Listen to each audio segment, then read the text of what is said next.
Hi everyone, welcome back to our YouTube channel, and in this video we are going to talk about how you can make ChatGPT remember everything in your memory. So first of all, you just need to click over here and then get into the setting, and then you just need to go over here personalize, and then you will get these memory sections.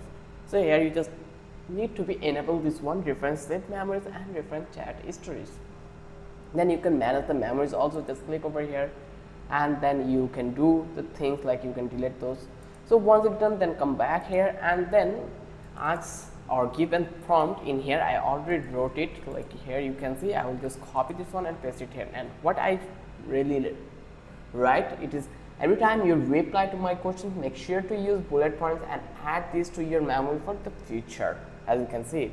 And then you just need to hit enter, and then it will be done, and they will give us the answer. Got it? From now all my replies will include bullet points, and let me know if you want anything else added. This way you can easily memorize all these chat and all these answers in ChatGPT.